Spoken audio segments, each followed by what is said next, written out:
I'm crazy when you touch me. I'm crazy.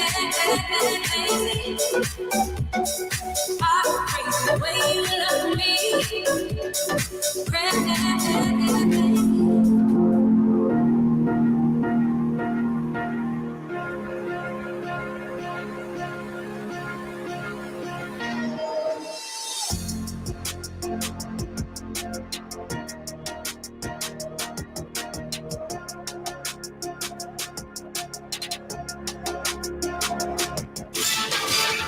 Prepare to experience the strongest radio allowable by law.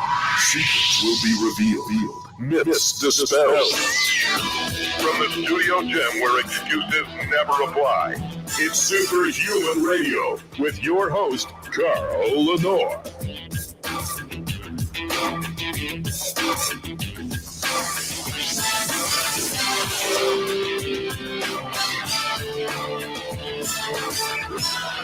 Hey, welcome back to another episode of Superhuman Radio. We have a really fascinating show to talk about today. During the first hour, we're going to be talking about the browning of fat and its relationship with prediabetes. Then later in the show, we're going to be joined by Logan Christopher from Lost Empire Herbs to talk about a revolutionary new product that you can use as a pre-workout, and it will not overstimulate you. It's not loaded with caffeine or stims in general, but everybody who uses it says they feel immense overflowing levels of energy. We'll talk about that a little bit later in the show. Before we get started, of course, we have to thank our title sponsor, and that's Legendary Foods, makers of the tasty pastry. This is Pop-Tart 2.0. Less than 1 gram of sugar, 4 to 5 net carbs, 20 grams of high-quality protein, and they taste delicious. They taste like you're eating real cake. You don't have to chum them down and ignore that they taste horrible because they fit your macros. They taste so good, your children will prefer them over real Pop-Tarts. Go to shrnetwork.biz/legendary, use the code SHR10, and save 10% off today. You'll love them. I promise you, you won't want to ever be without them. And without further delay, bring my guest on. There we go. Welcome to the show, Dr. Richard Wahl. Oh, what'd I do? How come I can't hear you now all of a sudden? Oh, there you are. I think it may be me. Great to be with you, Carl. Yeah, thank you. So first of all, before we talk about the research, talk a little bit about the Mallinckrodt Institute of Radiology, correct? Yeah, it's Mallinckrodt Institute of Radiology. We're the radiology department for Washington University School of Medicine in St. Louis. And in about 1930, the Mallinckrodt family made a donation to Washington University to build a radiology building and established the Mallinckrodt Institute of Radiology. So we're a large academic radiology department. We train radiologists. We have the largest diagnostic radiology training program in the country at Washington University in St. Louis. And we provide service to our patients, about 1.5 million scans a year. Wow. Over the 9 hospitals we cover. And we have a large research enterprise as well, and focus a lot on imaging, but also radiopharmaceutical therapy. We are currently number 2 in terms of the NIH funding of radiology departments in the country. So we're fairly active in the education, clinical care, and research spheres. Wow, that's fascinating. Very, very fascinating. So I guess that's where this discussion about browning of fat comes in. So you can, what is brown fat versus white adipose tissue look like when you're using a radiology to identify it? Well, let me take you back on the story on this and how we got interested in it, because at first glance it might seem a radiologist doing this, it seems like an unusual area of interest. But about 20 plus years ago, 21 years ago, my major research focus has been in nuclear oncology, that is using radioactivity to diagnose and treat cancer. And back when I used to head the nuclear medicine section at Johns Hopkins, we were able to get what was known as a PET CT scanner. We got, I think, the the first or second one that was available in the Western Hemisphere. So we were able to get the PET CT scanner really early, and using glucose, radio-labeled glucose. I'm sure you're familiar with this. Cancers use glucose avidly, and radio-labeled glucose in the form of fluorodeoxyglucose can image cancers really well. It images the brain, images the heart, images cancers that use glucose, and almost all cancers do. Yeah, that result of Dr. Otto Warburg's research. Right, based on the Warburg hypothesis or an observation. So it's a generalized characteristic of most cancers. They eat more. They need a lot of nutrition to grow and survive, and glucose is really important. But anyway, using that PET CT scanner where you can see CT scans and PET, we were finding these spots in the supraclavicular area above your clavicles that had this intense uptake, and it localized to fat. So when we described it, and a couple of groups observed this, a group in Switzerland, we observed it, and we called it USA fat, uptake in the supraclavicular area fat. And but that's different than the usual USA fat, which is white fat. But basically, this metabolically active fat was seen on these PET scans, and it was really quite a surprise because, as we talked before the show, brown fat. We figured that this was brown fat, and subsequently it was shown on biopsy studies that this is indeed brown fat. But brown fat differs from white fat in that it uses fatty acids and glucose to generate heat. And it's very important in newborns to help maintain body temperature. But it had been thought to go away as kids got older, and this finding that it was present in adults was somewhat of a surprise.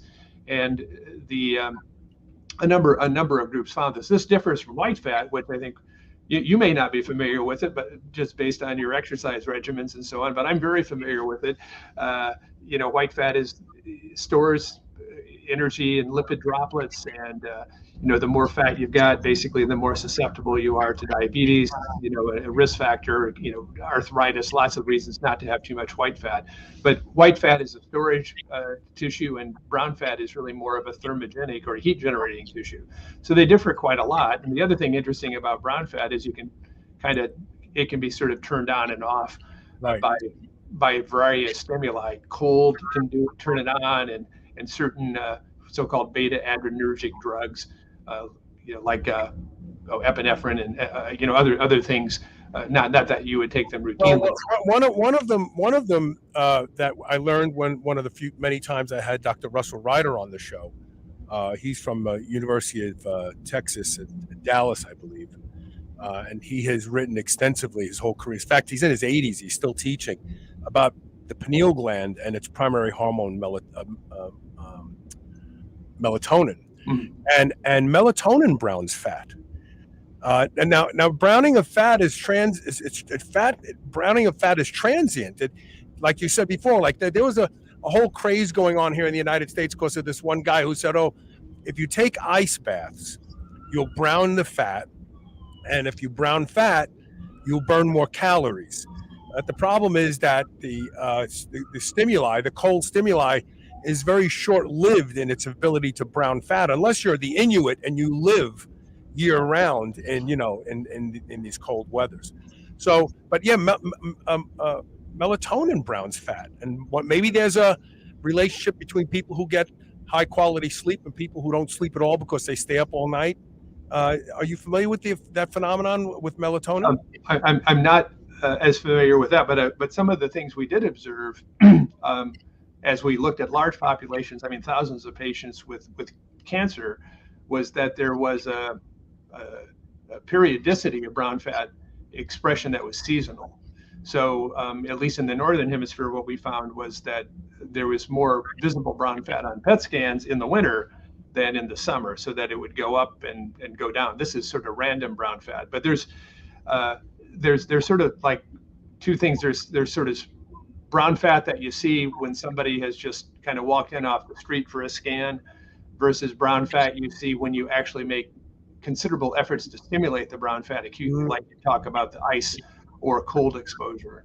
And in the study, and we've done a number of studies, but some of the observations we've seen along the way have been, and several groups have seen this, that the people who have more brown fat on these sort of scans that are obtained for other purposes, they tend to have lower glucose levels than people who don't have brown fat.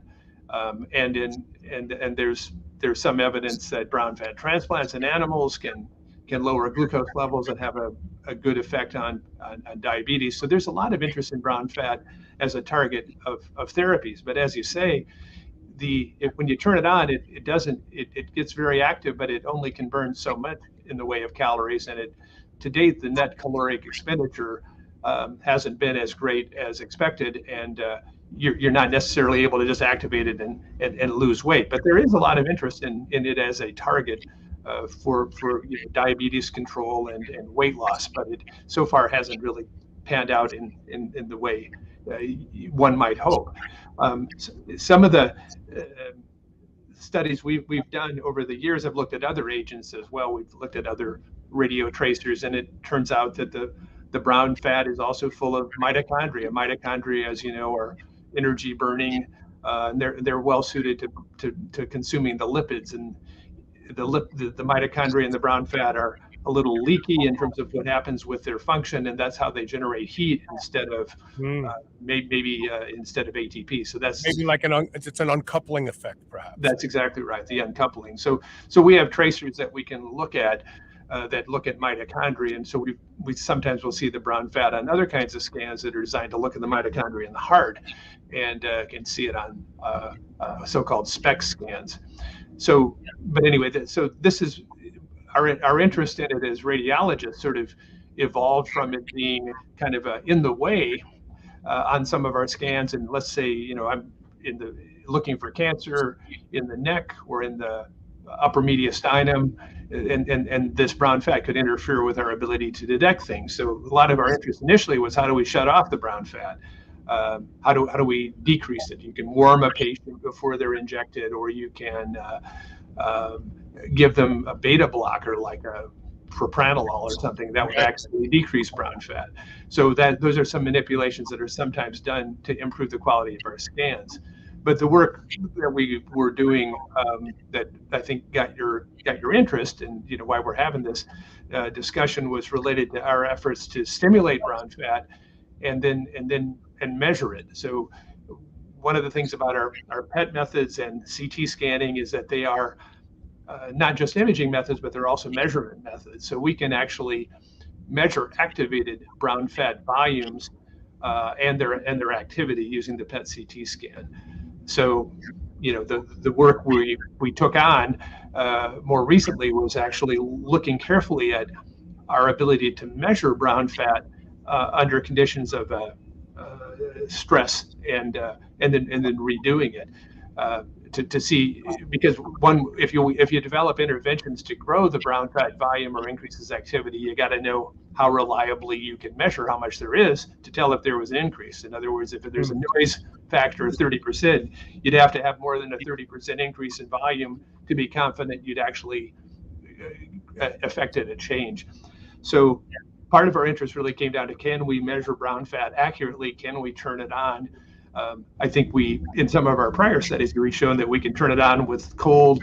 We can measure it quite accurately in terms of a test retest. So those are fundamental tools to doing studies in people of brown fat presence and quantity to determine if therapeutic interventions could really work. But I mean, if you'd like, I can tell you a little bit about the study that we found, which was a little surprising. Yeah, that's the one about the pre-diabetes, right? Yes. Yeah. Now, it's I must say that, and this was published in the Journal of Nuclear Medicine. It's actually out in preprint right now. It was published on April 7th, and I should probably just disclose I'm actually president of the Society of Nuclear Medicine this year. My term expires in a couple of weeks, but that's a 15,000 member organization which is involved in education and research in nuclear medicine. So it's a large professional organization with physicians and nuclear medicine technologists, imaging scientists, radiochemists and so on. But I think that's how we got in contact, was through the Society of Nuclear Medicine activity, because there's so much excitement about nuclear medicine right now with the PET scanning for cancer, and then also for the heart, and also for detecting Alzheimer's disease with amyloid imaging, tau imaging, lots of stuff like that, lots of interest.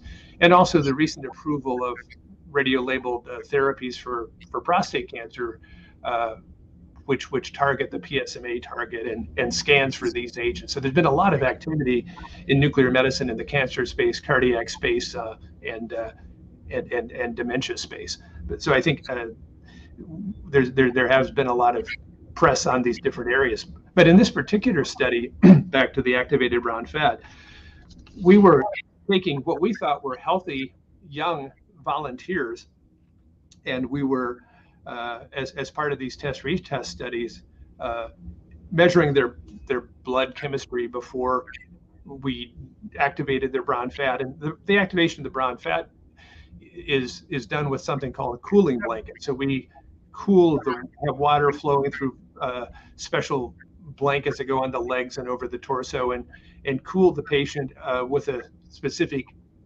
careful schedule.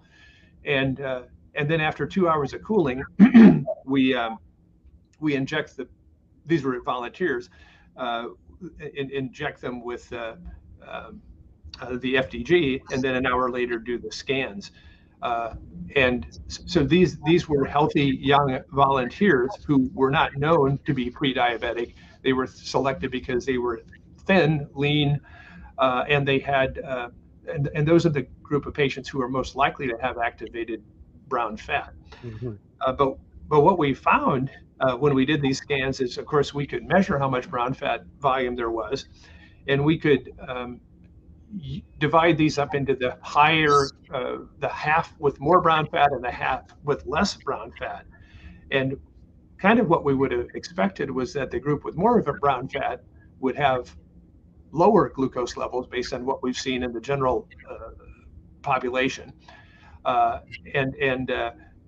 what we observed was quite different, and that is that the patients who had the highest, those still normal glucose levels and insulin levels, were those with the highest activated brown fat volume. And they also had higher pre-cooling TSH levels and triglyceride levels than those with the low brown fat group. And as you know, I know you know this nutrition stuff, but basically high glucose and high insulin are a couple of the early signs that somebody might be at risk for developing diabetes, and similarly, the elevated triglycerides can be associated with that as well. So that's kind of why we came up with this.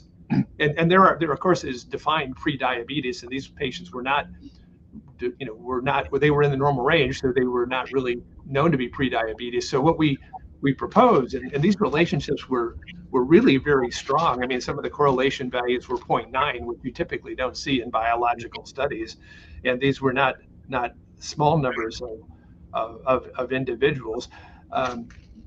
Was that this seemed to be a real phenomenon. And that's why we kind of coined this term, and the title was whether brown adipose tissue is a protective mechanism against, quote, pre-diabetes. So we came up with this term mainly to be somewhat provocative, but this pre-diabetes is possibly a state even before one would develop pre-diabetes, where the patient may be at risk. And there was an accompanying that is at risk of developing diabetes. And we don't know that in this group because these patients were young. We haven't done long-term follow-up on them.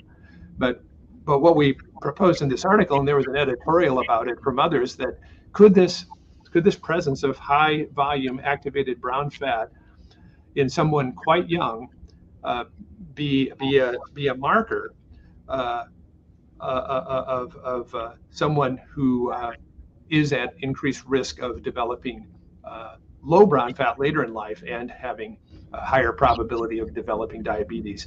And there were some lifestyle questions that were asked in this study. Those who were more active and who had so-called better lifestyle were less likely to have high brown fat levels. So these are intriguing early findings that obviously need further validation. But the editorial in the Journal of Nuclear Medicine really was talking about, and I didn't write the editorial, but they were saying, like, could this be a biomarker of very early metabolic susceptibility? So a couple questions I have. First of all, do we have any idea from an evolutionary perspective why we have fat that browns in the first place? Like, what did it serve? What would it have served us, a million years ago before modernity and Well, I mean, I think, the reason we have white fat it's pretty clear that that's there to store energy between killing your mastodons or whatever whatever you're hunting. So that makes some sense. I mean, I do think that it probably, as we have evolved to be euthermic, when babies, when the enzymes in the body have to be at a certain temperature to be able to function. So the ratio of surface area to body mass is really high. Lots of opportunity for radiant heat loss in little kids, that is newborns. Mm-hmm. And I think it's quite believable that the brown fat and its disappearance with time is related to thermogenesis. I think it's very good at generating heat. And it's interesting that it surrounds the blood vessels. The most dense deposits in humans surround blood vessels that go to the brain, and the brain is obligate user of glucose.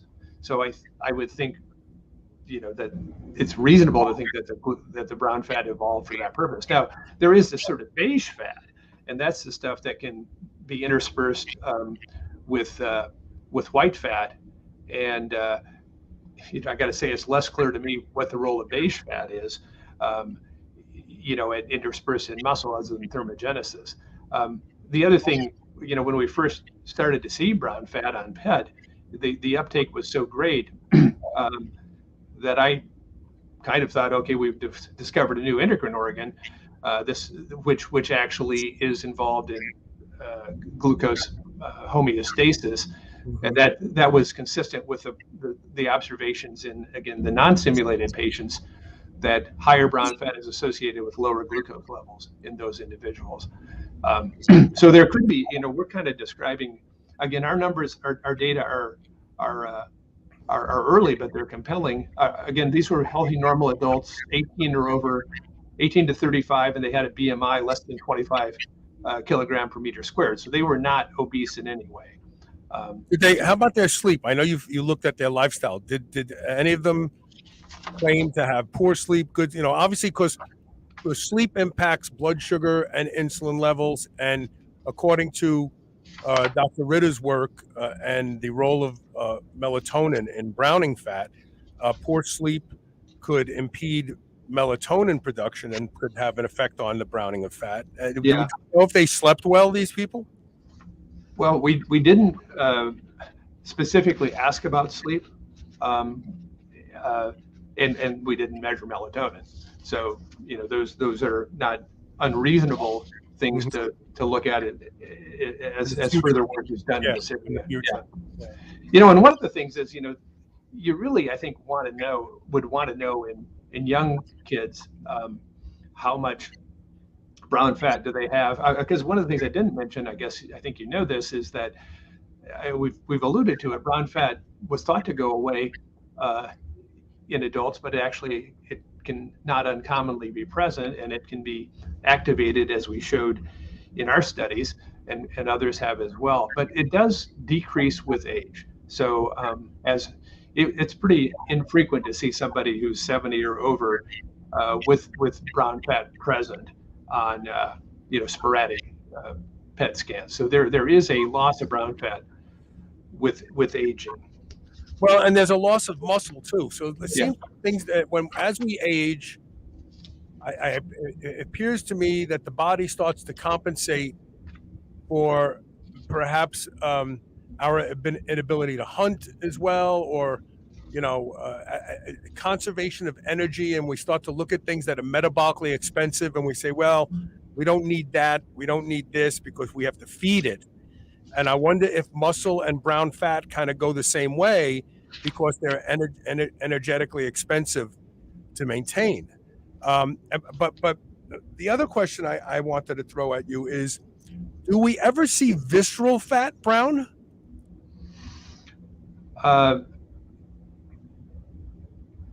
I think it doesn't do it very much, but we can sometimes, there are rare instances where there can be brown fat that's detectable on PET. And the other areas we can see brown fat are in the paraspinal area along the spine is not uncommon. I don't know if that is in part to, involved in trying to keep the spinal cord warm. There also are some interesting things that are secreted from brown fat that I didn't really talk about, and we didn't study them very much. So-called badokines.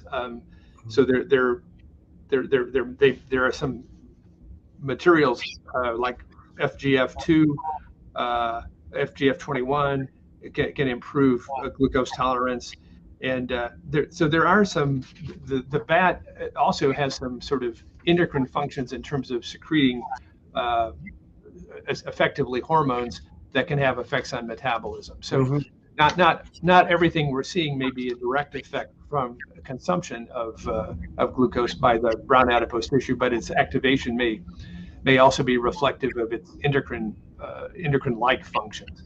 So there's a lot of again, this is a relatively young area because it was only 20 years ago. 20 years ago is a long time, but relatively speaking, we haven't perhaps interrogated it as much.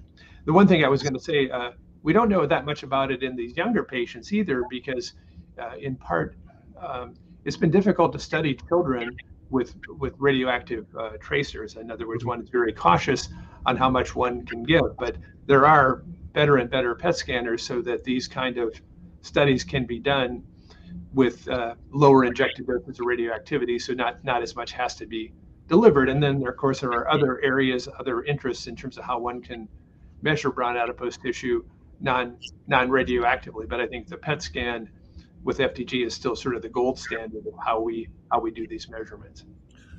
We have to take our first commercial break, and when we come back, I'm going to ask you if we know calorically how many calories a pound of brown fat will consume, because I want to compare it to muscle, because since I've been doing shows about brown fat, which probably pretty close to the 16 years I've been doing this show, it always boggled my mind why we care so much about brown fat when we know we can build muscle. We know that muscle will manage blood sugar levels magically. In fact, muscle is the only thing that has been proven by science to extend the lives of humans, not rodents, not piglets, but humans. And why the fascination with brown fat when we can get a lot of this stuff done with muscle? Let's do this. Let's take a quick commercial break, and we'll be right back with more of Superhuman Radio. Stay with us.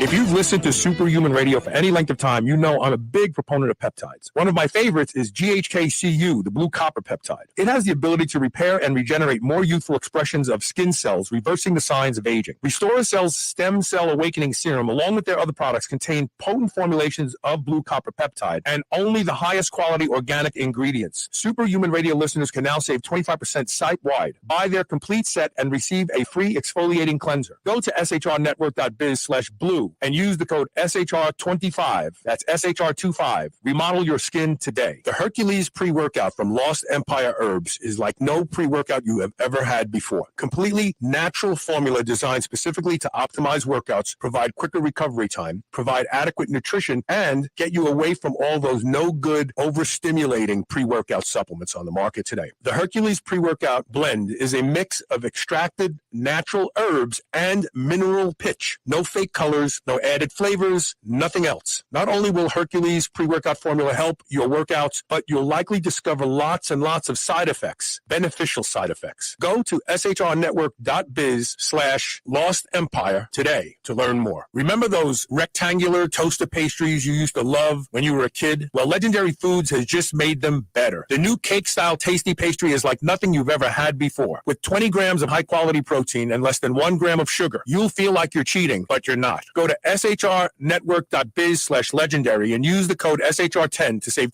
10% off your purchase of tasty pastries. Now available in cookies and cream, red velvet cake, birthday cake, blueberry, strawberry, brown sugar cinnamon, and hot fudge sundae. Go to shrnetwork.biz/legendary and use code SHR10 today. Dogs should be powered by fat and protein, not carbs. That's why Visionary Pet makes low-carb, ketogenic dog food for dogs of all breeds and life stages. From kibble to freeze-dried and even low-carb treats, all Visionary Pet recipes are very low-carb, ketogenic, and made with 100% real meat protein. Shop now and use code SHR for 20% off your first order today. Your dog deserves the lifelong benefits of optimal nutrition. Make the switch to Visionary and see why smart dogs eat low carb. I would easily say that I am the hugest proponent you will ever meet to doing anything that will improve the quality of my sleep. And that's because sleep is linked to just about every metabolic disorder we see in our population today. One of the easiest things you can do to improve the quality of your sleep is to get a pillow that can be shaped into the exact form factor that allows you to get your best night's sleep. And that is MyPillow. I've been sleeping with MyPillow for a few years now, and I can tell you that when I have to travel and stay in hotels, I don't get a good night's sleep because I don't have MyPillow with me. Right now, you can save up to 60% off of everything offered to improve the quality of your sleep at shrnetwork.biz/MyPillow when you use the code SHR. Or you can call toll-free 800-889-4938. And remember to use code SHR to save up to 60% off of everything at their website. Are you 35 or older? Every year after puberty, your growth hormone decreases sometimes by 50% by the age of 35. And it only keeps going down from there. This affects everything from making it harder to recover from workouts, sleep, and a general loss of a sense of well-being. It also affects your ability to get and stay lean. BioPro Plus is the first of its kind, 100% non-synthetic alternative to prescription synthetic growth hormone treatments. All the benefits without any of the needles or side effects and 100% safe. Previously only available through doctors, you can go to shrnetwork.biz/biopro, that's BIOPRO, and use code SHR30 for $30 off today.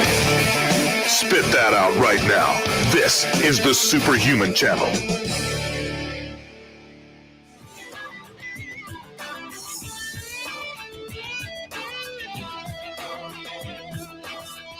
Welcome back. We're talking with Dr. Richard Wahl. We're talking about brown fat and pre-diabetes.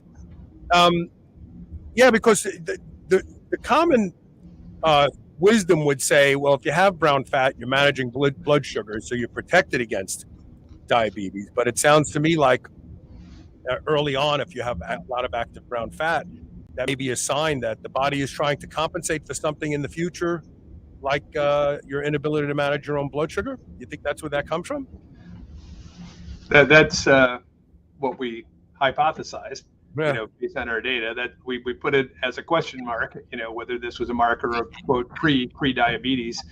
You mentioned muscle and brown fat. I mean, I think the metabolic balance studies that have been done have shown that activated muscle is a much better way to burn glucose than activated brown fat. There's certainly more capacity to burn glucose with muscle. The muscle mass is simply much higher than the brown fat mass, and you can certainly grow your muscle mass as you know with lots of exercise. I thought a couple of the interesting things in terms of the link though between exercise and brown fat in our patients, in our subjects rather, who had low brown fat, the group who exercised regularly had the lower brown fat levels in this particular study,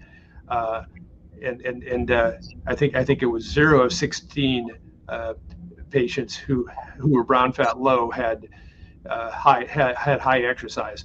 So excuse me, they were more likely to exercise. It was 3.4 hours in a week in the BAT low group and 1.9 in the high group. So these were not inactive volunteers.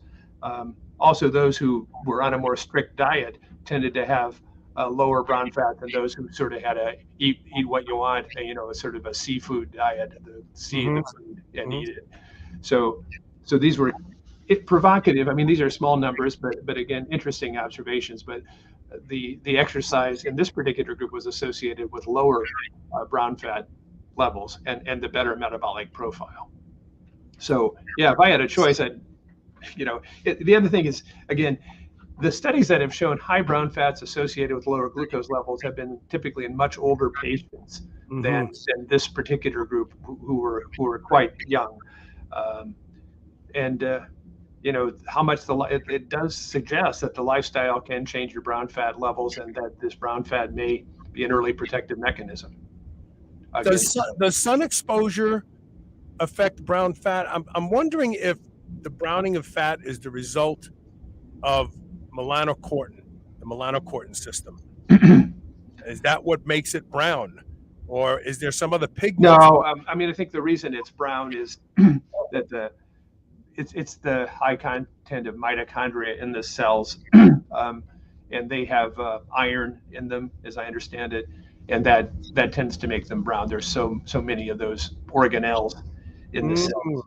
Interesting. But as far as daylight, typically the longer the hours of daylight, the warmer the temperature, that seasonal. And what we found in subjects sporadically is that in the warm weather with longer daylight, the brown fat detection goes down. So that seasonal thing is the opposite of sun exposure.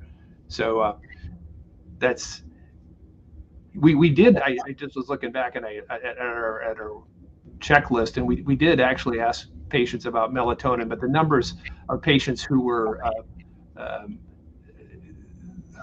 here were insufficient to make a statement, to make a comment. We did ask that question.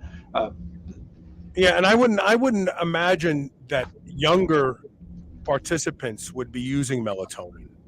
Usually people, when they're in their 40s, they start fooling around with melatonin to improve the quality of sleep. There were a handful, but again, what was unexpected was that high BAT levels in these younger people are seemingly associated with a less good, clearly associated with a less favorable early metabolic profile. But I think in terms of understanding this better, I think your question was, well, why not focus on muscle? I think focusing on muscle is a good idea, but since brown fat isn't well understood, like in science, we want to understand pretty much what all parts of the human body are involved in. This is, as you pointed out, has been evolutionarily conserved for a very long time. So it's doing some important things. So I think we're still learning about what brown fat does. So I think knowing in kids, young children, do the high brown fat kids, are they the ones who are going to go on and be the early diabetics? If you knew that, you might be able to intervene and help, through lifestyle and prevent some of these changes. That's obviously highly speculative, but we need to know more about the normal presence of brown fat over time, particularly in high risk groups for diabetes, so that we, if it is an early biomarker, a different biomarker than just blood tests, that might help us, do more for these kids. We're seeing an epidemic of diabetes in the young. Well, and we've talked about this for a very long time. Diabetes today, for some reason, science looks at diabetes like some phenomenon, and it's not a phenomenon. It's a complete and 100% controllable outcome when you start to focus on diet and movement. And the problem with the word diet is it's this ubiquitous, meaningless thing now. You know, I mean, I remember about 9 years ago, I stood outside of a Kroger's with a clipboard and acted like I was doing a survey. And I looked at people's shopping carts and I notated what were in their shopping carts. And then I asked, you know, generally the woman, I said, does your family eat healthy? Oh, yeah, we eat healthy. We eat very healthy. Everybody thinks they eat healthy. The problem is like when we say things like this group was the healthy eaters. Well, what is healthy eater? Some people think that a diet rich in carbohydrates and legumes and very, very low in animal protein and fat is a healthy diet. That's the diet that we learned about in the 70s that got us here today, where we're almost 50% obese. So part of the challenge today when I do research-based interviews where the metabolics comes into play is when we talk about diet. It's like I would love to know if the low carb guys and gals on your group had the lower brown fat, not the ones that ate healthy, because everybody thinks they eat healthy, and everybody nowadays, people are becoming fatter and fatter every single day. But if we manage carbohydrate intake, and you do that you can either do it by diet or you can balance it with more movement, then you find out that, oh, wow, type 2 diabetes is an easy thing to stay away from. You don't have to get sick in the first place. Yeah. Well, I don't dispute that there seems to be a wide range of opinion as to what is the ideal diet. And Right. yeah, the carbohydrate-rich, low-fat diets of the past certainly haven't held up as the ideal diet. But our subjects who exercise more, who had a more controlled diet, who ate some fish, or who were actually are strict vegans, some of them had the lower brown fat level as well. Mm-hmm. So, again, none of these individuals were obese. They all had Right. relatively low body mass. But Right. I think this is, again, these are early days. These are interesting early observations, but they need to be confirmed by others, as they are somewhat unexpected. But the findings were so unexpectedly robust. I think that's why there was particular interest in this work, and that it wasn't just like a weak association. These associations were quite strong. Well, and these outcomes are completely the opposite of what I would have expected, because when I first looked at the paper, I thought, oh yeah, sure, the more brown fat you have, the more metabolically stable you are, and the least likely you're going to end up with diabetes. And then it was like, wait a minute, that's not what it's saying here.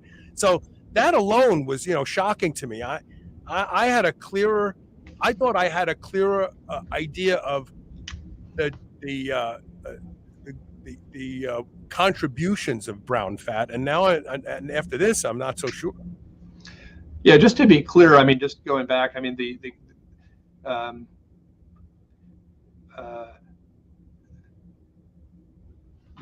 group who were vegetarian, vegan, gluten-free, low carb, or pescatarian, they were asked this, but these controlled diets were really more likely in the low group, and only 1 of 17 of the BAT high participants reported following a specific diet, and 8 of 17 had the strict diet. So it's just, and it was interesting that the diet did seem to matter. Again, the exercise seemed to matter. So, what we take in and what we do with our bodies are both very important, considerations in how we end up metabolically. Yeah, no, I agree. I understand that entirely. We're going to take our last commercial break, and when we come back, we're going to wrap up the discussion, and I'm going to ask you what you hope that both lay people and clinicians take away from your research. Stay tuned. We'll be right back with more Superhuman Radio.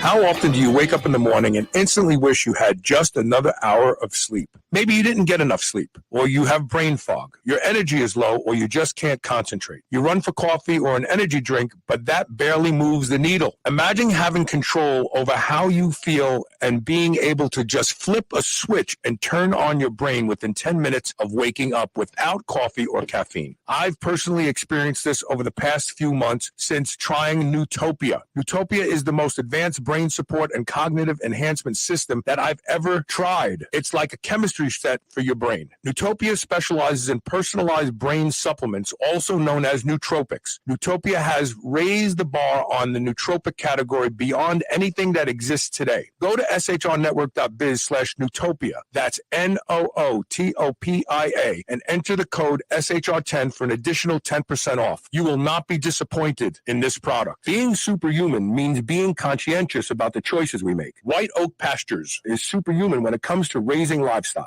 They're committed to animal welfare, land regeneration, and rural revival. They responsibly manage the entire process from the pasture to your doorstep. High-quality, pasture-raised, great-tasting meat from a farm you can trust. Full nose-to-tail selections. They even have options for your pet. Go to shrnetwork.biz/whiteoak and use the code SUPERHUMAN to save 10% off your entire first order. Plant medicine has become all the rage for mental optimization. Now there's an ancient plant medicine rapidly growing in popularity that experts believe might just be the alcohol of the future. It's called True Kava. Kava is a natural food-grade elixir that has been used for over 3,000 years by South Pacific Islanders as safe, non-addictive alternative to drugs and alcohol. By naturally boosting the brain's main feel-good chemicals, dopamine, serotonin, and GABA, Kava provides you with both increased relaxation and mental clarity at the same time. True Kava is a new form of stabilized full-spectrum traditional Kava that is third-party lab tested for quality and safety. Go to shrnetwork.biz/True Kava, and that's TRUKAVA, all one word, and use code SHR for 25% off today. Are you suffering from signs of an unhappy gut? Diversity is the key to healthy, robust inner ecosystem. Body Ecology probiotic liquids are made by fermenting organic seeds, biodynamic brown rice, and chickpeas together to create a diverse culture found nowhere else on Earth. It's the secret to restoring your gut's microbiome for a healthier digestive tract, improved immune function, and longevity. Take 20% off by visiting the website shrnetwork.biz/bodyeco, shrnetwork.biz/bodyeco, that's BODYECO, and using the code SHR20. C60, also known as Buckminster fullerene, is the most powerful, most versatile antioxidant in the world. It's been shown in studies to double the lifespan of rodents. We all know the importance of taking antioxidants to slow aging, reduce inflammation, and improve mitochondrial function and energy production. But there are literally hundreds of antioxidants that would cost you thousands of dollars to take every day. I take one. I take C60 from C360 Health. Revive and Rejuvenate are two blends that harness the power of C60. Don't waste another minute. Go to shrnetwork.biz/revive and use the code SHR for 15% off and free shipping inside the United States today. New Mass Pro Synthogen X2 just upped its own legendary game. To distance itself even further from the rest of the pack, Synthogen X2 now has double the key active ingredients. If you've ever wondered what steroid-like recovery feels like, Synthogen X2 delivers. See why others compare it favorably to powerful bodybuilding drugs at synthogen.com. Mass Pro Synthogen. When you train with it, you'll gain with it. This is the Superhuman Channel, doing reps with the weight of the world.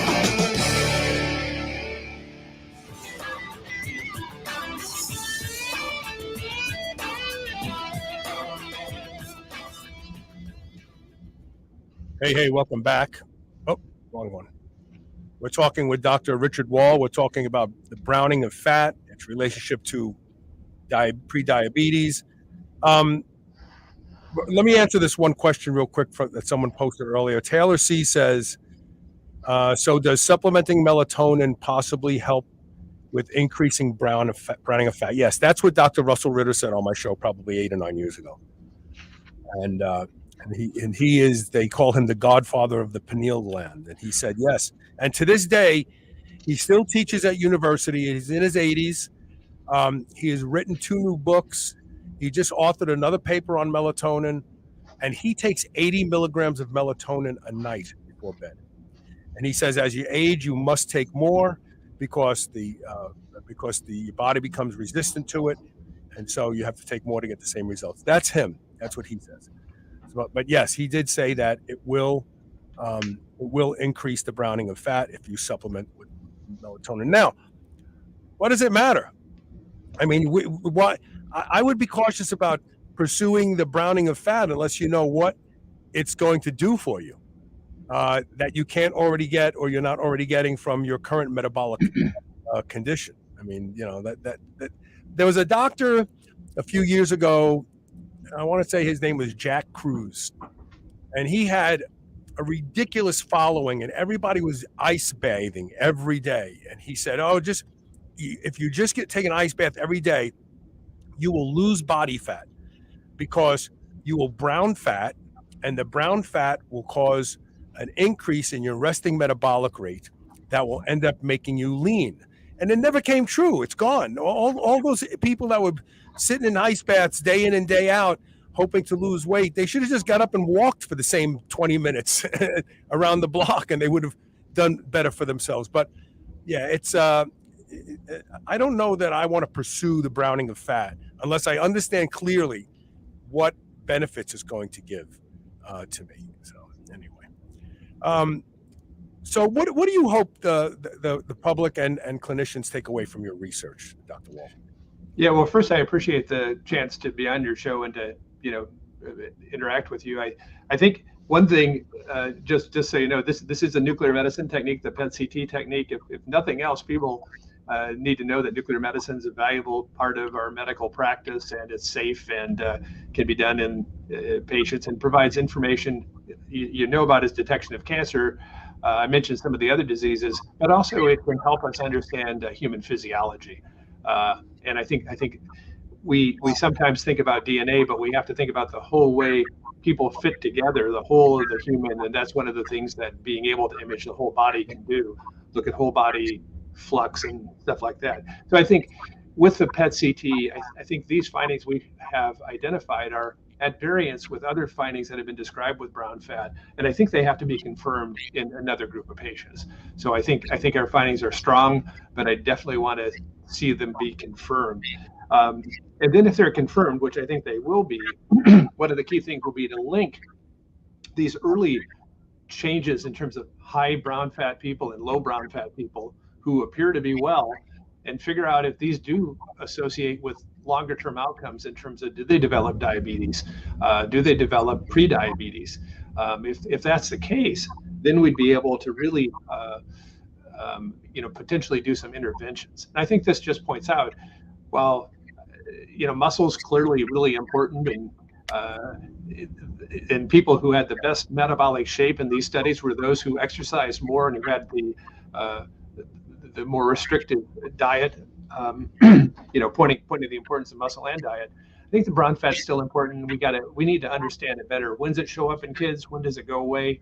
Are people who lose it at risk? Are people who have more of it, responding to the risk? I think there's a lot more to learn about brown fat. I think one of the fascinations about brown fat, in these ice baths is, hey, if I don't have to exercise and I can burn calories, hey, that's a pretty good deal. I mean, that's why I think it's so attractive. Simplistically, it burns glucose, and if you can turn it on, burning more glucose, burn 100 calories a day, eventually you'll lose some serious weight, without having to exercise. That's why it's so attractive. But it is interesting, again, exercise and diet are linked to brown fat prevalence, and it's hard to get around the fact that exercise and good diet are probably more important than brown fat in terms of the diabetic control. Nonetheless, we need more data, and to get more data, we do need more funding on brown fat. And I think this has been just an area that had been missed over the years, and represents another avenue to kind of deal with human physiology and hopefully lead to better health. Taylor C says, is there a particular bacteria that correlates with people who have more brown fat, such as Akkermansia? Akkermansia is all the rage right now because it's increased in the guts of people who take metformin, and it's being touted as a very, very important microbe to have occupy your gut. It's supposed to keep you healthy. But again, none of this has been proven yet. We don't know any of it to be true. But, any Any microbiome influences on the browning of fat, or any correlation between the microbiome and the brown fat population? I think it's a really good question, and I think it needs some really good answers, but I don't have them today. Do you focus on browning your fat? Seriously, do you? Not effectively, I don't think. But well, I'm of the age where my brown fat, there may not be a lot of, not as much brown fat to reactivate. So I'm probably at a point in my life where I have less brown fat than I would have 30 years ago. But I tend to try to run. I try to run with less heavy clothing. I mean, I tend to like to be on the cool side. I think about my brown fat. You know, if I have a choice of being really toasty warm versus a little cool, I'll be a little cool. So I think about it. I don't sit in ice baths. I don't think that's also very painful to do. And if you've ever tried, I don't know if you've tried, but it's it's not really so easy for most people. It's not easy even to be in these cooling blankets. But I'd rather run cool than hot. I ride a motorcycle, and I regularly ride in 40-degree weather, and I don't wear any heated clothing. Mm-hmm. And when you're doing 50 miles an hour in 44, 45-degree weather, it makes an ice bath look like the beach in Tahiti, because you freeze to the bone. Your hands become rigid. You can't move your fingers. I mean, you literally freeze. And then I get off of that, and it takes me a while to stop shivering and shake it off and come back. But I do contrasting. I like to go from the sauna to an ice shower, back to the sauna to the ice shower. I do that kind of crazy stuff. And I'm going to be 64 this month. I don't know if I have a brown fat, but I can tell you one thing, that everybody who knows me tells me I'm always warm. I mean, that's interesting. I'm always warm. Yeah. I can say one other thing, that once we sort of discovered brown fat was present and found its relationship to the seasons and to cooling, and others have as well. And I just wanted to point out that John Crandall, who's my research associate, was first author of this article, and he and Dr. Fromm were the other authors. So it wasn't just me. Just to be absolutely clear, these kind of works are a team, and they did a lot, and I'm just the person doing the interview. But anecdotally, I quit using an electric blanket once I learned about this. I thought there's no reason to be that warm. I'd rather be a little cold. So that was a minimal intervention that one could probably do. I heard you had My Pillow, but you don't want a heated one. No, not at all. Keeping it cool in the bed is probably a good idea. I've actually consciously made an effort to use less in the way I don't use electric blanket, and fewer blankets, just to be a little cooler. Yeah, and that's how Elisa and we like it cool at night when we sleep. We leave the house warmer during the day just to conserve energy, but we turn it down so that we sleep in around 67 degrees, which isn't crazy, but it's still cool. Listen, I want to thank you so much for coming on the show. This is a fascinating topic. Yeah, well, thanks for your hard work. Okay. Take care. We're going to take one quick commercial break. When we come back, going to be joined by Logan Christopher to talk about a pre-workout that you've never heard of before. And I guarantee you, when you hear what's in it, you're going to say, now that's something I've never heard of before. Stay tuned. We'll be right back with more Superhuman Radio.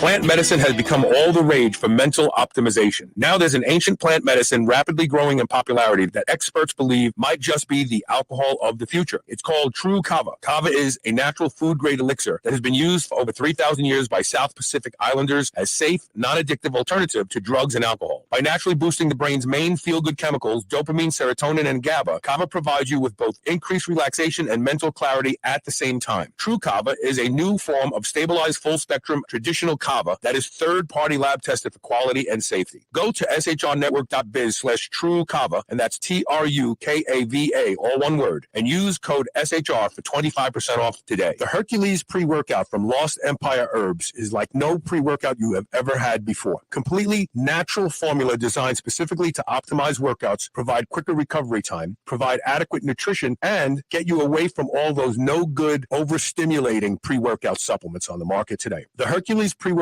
blend is a mix of extracted natural herbs and mineral pitch. No fake colors, no added flavors, nothing else. Not only will Hercules Pre-Workout formula help your workouts, but you'll likely discover lots and lots of side effects, beneficial side effects. Go to shrnetwork.biz/Lost Empire today to learn more. Remember those rectangular toaster pastries you used to love when you were a kid? Well, Legendary Foods has just made them better. The new cake-style tasty pastry is like nothing you've ever had before. With 20 grams of high-quality protein and less than 1 gram of sugar, you'll feel like you're cheating, but you're not. Go to shrnetwork.biz/legendary and use the code SHR10 to save 10% off your purchase of tasty pastries. Now available in cookies and cream, red velvet cake, birthday cake, blueberry, strawberry, brown sugar cinnamon, and hot fudge sundae. Go to shrnetwork.biz/legendary and use code SHR10 today. How often do you wake up in the morning and instantly wish you had just another hour of sleep?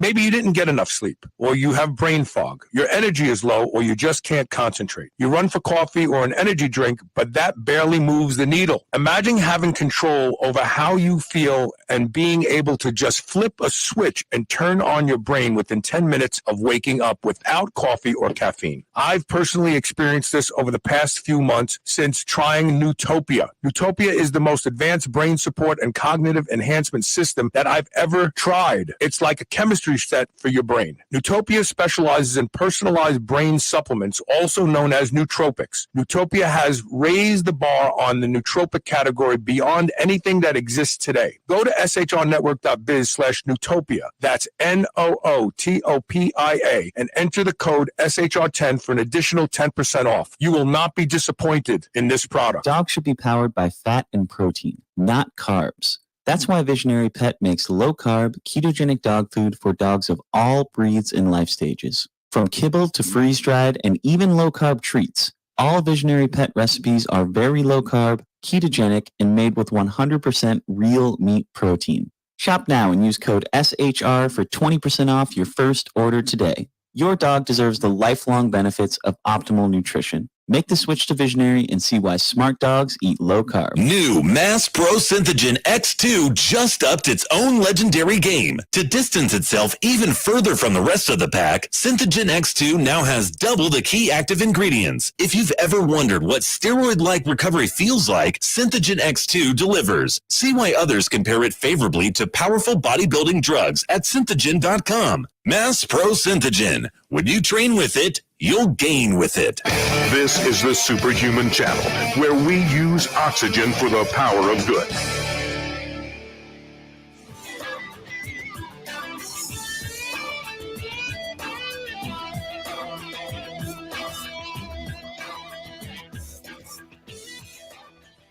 Hey, welcome back. And we're also welcoming back Logan Christopher. How you doing, Logan?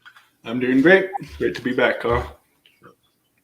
You know, people take pre-workouts now just out of habit. It's like I've been using pre-workouts for so long that if I go to the gym and I don't take one, I think I'm not going to perform as well.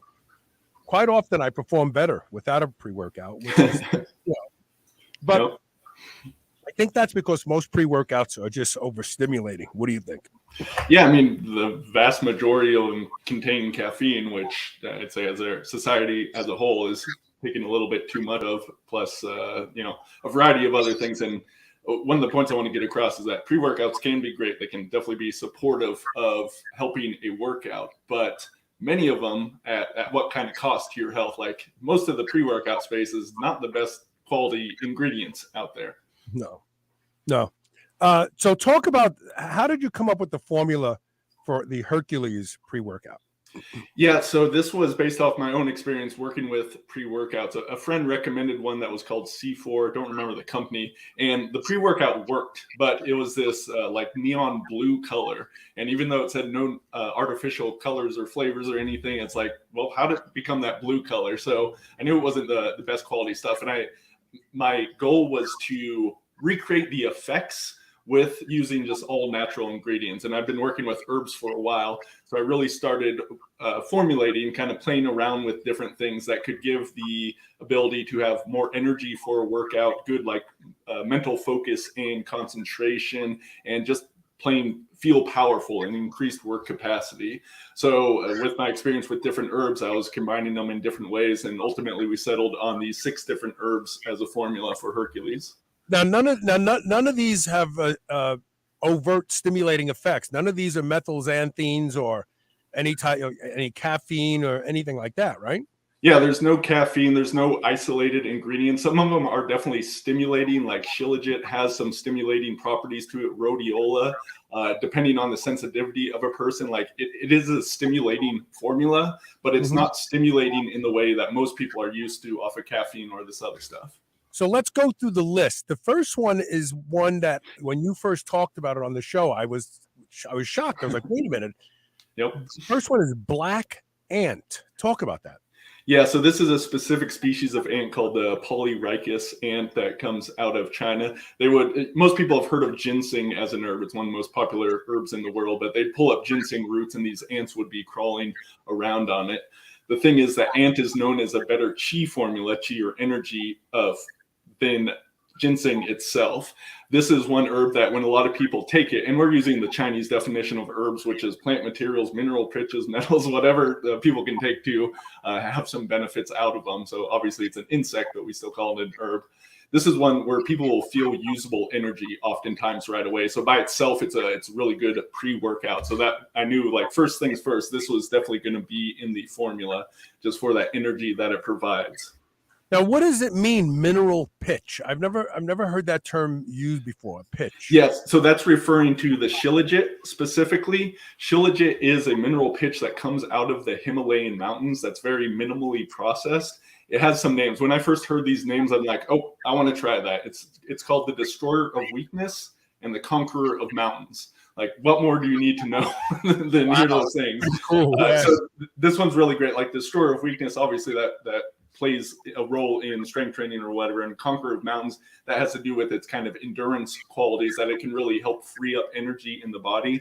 And Shilajit, as well as being full of trace minerals, fulvic and humic acids, which if people have heard of those, these are very powerful and detoxifying. But Shilajit also seems to have this property of potentiating anything that it's combined with. So it's really good to formulate, as it just helps to deliver the other nutrients into the cells better.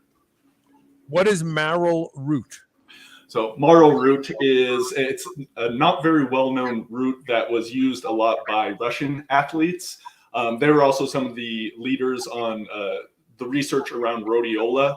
So rhodiola specifically, this is one of the main herbs where the term adaptogen came around, and this was specifically looking at a herb or a substance that could provide dual direction activity in the body and basically help it better adapt to stressors, whether these be physical and mental. So there's a lot more research on rhodiola, but Merrell root also fits into this adaptogen category. And specifically with this one, it has some specific plant sterols, so plant steroids, essentially. Obviously not as strong as any steroids people would take, but what they noticed with the athletes especially was this really helped to enhance recovery of hard training.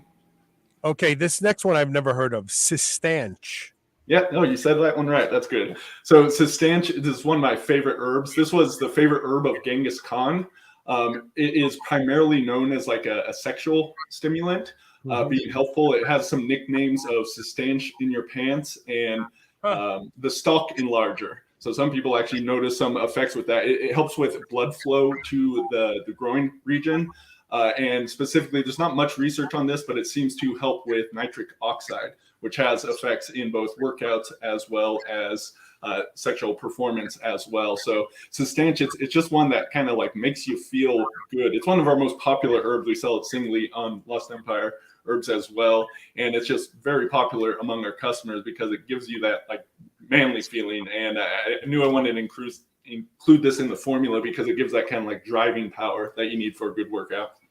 And then, of course, cordyceps, I remember from about 25, 30 years ago, they became very, very popular. They're a type of mushroom, are they not? Or fungi? Yes, it's a fungus that up in the Himalayan mountains, it will attack a caterpillar and sprout from that. Really interesting part of nature out there. So a very rare herb. There are, of course, many different species of it that are really all across the world and attack different insects. This was the first herb that I really used for my workouts.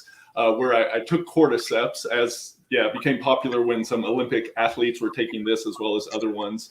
But I took this cordyceps fungus and noticed that I had more endurance in my workouts.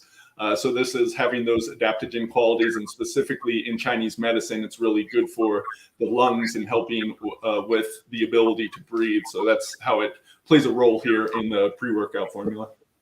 So when you use the Hercules formula, do you literally feel the energizing effects of it shortly after taking it?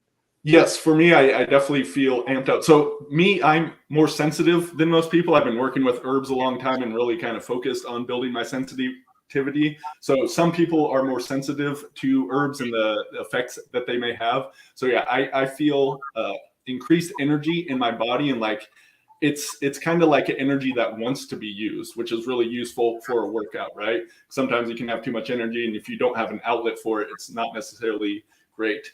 What I notice most of all with this formula is increased work capacity. So there's many times when I don't necessarily use this before a workout for one reason or another. But if I take Hercules, I can just like do more volume. I can go longer, and it's much easier to do so. Like most of my workouts are short, like 15, 30 minutes. But with Hercules, like hour, 75 minutes, no problem. Right. And is it something that works from the first dose, or do you have to take it for a while before you start to notice it? With many of the effects with adaptogens, your body may need some time to get used to it, but most people are going to be able to notice it right away to some degree. Again, some people will notice it, other people will not. That's what we always say with our herbs. It's like, you got to try it, experiment, see if it works for you. If it does, great, do it more. If it doesn't, then sorry about that. We have a money back guarantee for that reason. Right. We have a money back guarantee for that. That's funny.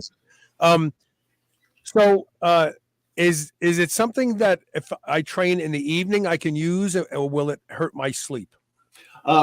This will depend kind of individually. So I would say give it a go, see how it works for you. If you do find it with the adaptogen, specifically rhodiola, most specifically, that one may be a little bit stimulating to some people. So it may not be the best fit if that is the case. It's funny how some people will be relaxed by rhodiola and some people will be amped up by it. And I guess it's a because it's an adaptogen, it's going to do whatever your body needs at the moment, so. Yeah, rhodiola is quite interesting. It is of the adaptogens, it tends to be on the more stimulating side, but it can have that paradoxical effect. I mean, even valerian, which many people have heard of for sleep, for a small percentage of people, it's like really stimulating. So it can have to do with our individual biology and different chemical pathways and methylation, and who knows exactly how it all works, all the fine details of it. But that's why we say, try it, see if it works for you, change it up as you see fit. The problem that I see with a lot of the commonly used pre-workouts like C4 you mentioned and others is that they have so much caffeine and dicaffeine malate and yohimbine and all these stimulants that you become almost immune to them pretty quickly. Like within a couple weeks of using them, not only do you not feel it as well as when you first did, but you literally I've abused pre-workouts and caffeine in general. And now I remember just not too long ago drinking 2 C4s and being able to go to sleep. Yeah. Your body, you really do. People talk about adrenal fatigue. I'll tell you where there may be real evidence of adrenal fatigue. And that is people who overuse caffeine, because they all say the same thing. It's like, it doesn't do anything, and now I feel sleepy after I use it. Like your adrenals can't do anything else; they can't put anything out. Yeah, caffeine is amazing for its ability to allow the adrenal hormones out into the system, but your body gets used to it. the biology runs off a feedback mechanism. So if you're continually flooding, the body's going to have to tamp that down to some degree just to function. And if you continue to flood after that, it can lead to some problems. So one of the reasons we use these herbs is we don't isolate our ingredients. So even with, excuse me, some of these we could, there are companies that will take like individual active ingredients. We like to use the whole herbs. So the active ingredients, but it has the suite of other different nutrients in there. The entourage effect. Yes, absolutely. So with that, the body can more, we like to think of it like the body has intelligence. If you're thinking you're smarter than the body and flooding it with caffeine to get this effect, yeah, sure, that will work. But here we want to work in alignment with the herbs to get some effects and allow the body to kind of use what it wants to use and not necessarily get flooded in such a way that it's going to have these negative side effects. Of course, even herbs can be abused. Like, you could take too much of this. I mean, you can die drinking water, right? So there is a point of diminishing returns. But when in doubt, I like to stick to more natural things because that's going to have more of natural holistic effects on the body.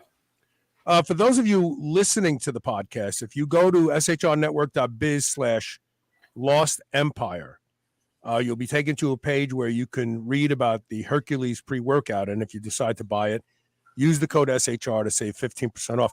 How many servings come in a bag, Logan? So one thing with the herbs is the dosage is highly variable. So we have a 100-gram bag. We recommend that you can work from somewhere from a teaspoon to a tablespoon, or even a little bit more than that if you choose. So depending on what your dosage is going to be, it will be higher and lower. I believe with a tablespoon, I think there's somewhere around 20 servings, but I could be misremembering on that. Right. But if you find some people, a tablespoon, that's a dose for them. Other people, a teaspoon, and more than that is like too much. So You really got to play with that as well. Yeah, that's interesting. And how long has the Hercules pre-workout been available? We've had this available for, I want to say like 5 years now, maybe actually a little bit longer than that. Oh, so it's been around. Yeah. We've had it. It's been something. I mean, the large reason I got into the herbs in the first place was to support my workout. So I was really happy to do this. I'll mention another tip. So this is a powder that you mix into water or juice. It doesn't taste the best. It's these natural herbs. It kind of tastes like dirt. Okay. One thing that you can do, we sell some other herbs like our beet juice powder. Many people are familiar with beet having the nitric oxide, which again is going to help with this. Beet is also sweet, so you can mix that in there with that, which is going to make it more palatable as well as increase the benefits. In addition to that, I also sometimes use goji berry. We have a freeze-dried concentrate of that has similar effects as well. Oh, cool. So it tastes better and have some better effects. Yeah, right. You'll have a little bit more nitric oxide. There you go. Yep. So I'm gonna read this out again to those who are listening. The product is called Hercules Pre-Workout Formula.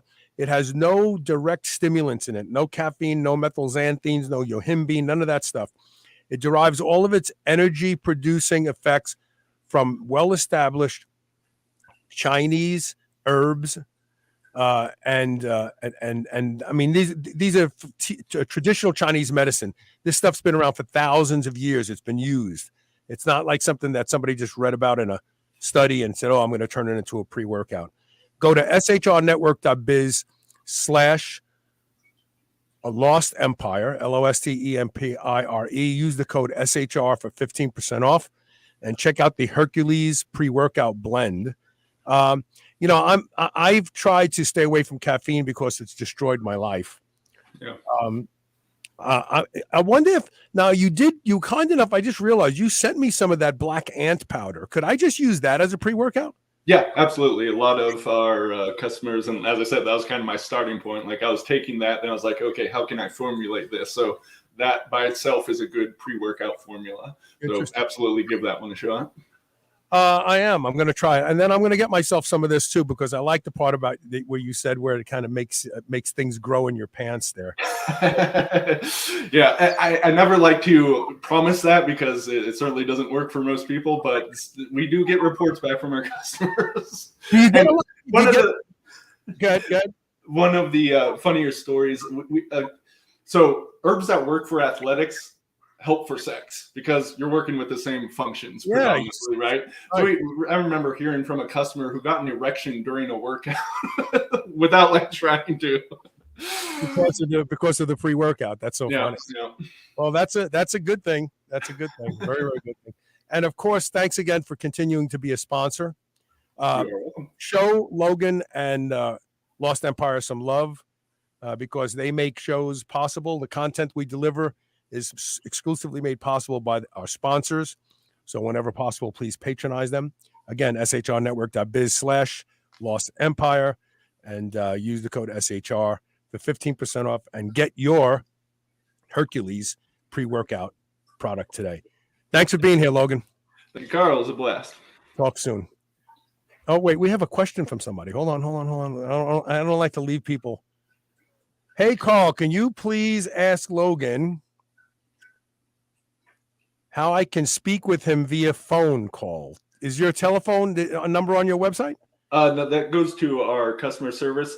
Send me an email at Logan, Logan, at lostempireherbs.com, and we'll go from there. And then Taylor C said, I just saw this. I'm sorry. He says, what about maca root? Did you ever consider that in the formula? Yeah, so maca it can be a great herb. Generally, most people, like some people find that very stimulating off of a very small amount, whereas other people, you're going to get better effects with a larger amount. It's more well-known for libido. It does have some energy effects, so it does taste a bit better than some of the other roots too. So it certainly could be in there, but decided not to use it for this formula. Okay. There you go. Okay, Logan, thanks for being here, brother. Yeah, thank you, Carl. And thanks to everybody who is here live, posting your questions and comments and making the show that much more exciting. You don't have to depend on me to talk. And we'll see everybody with more Supreme Radio tomorrow. Take care.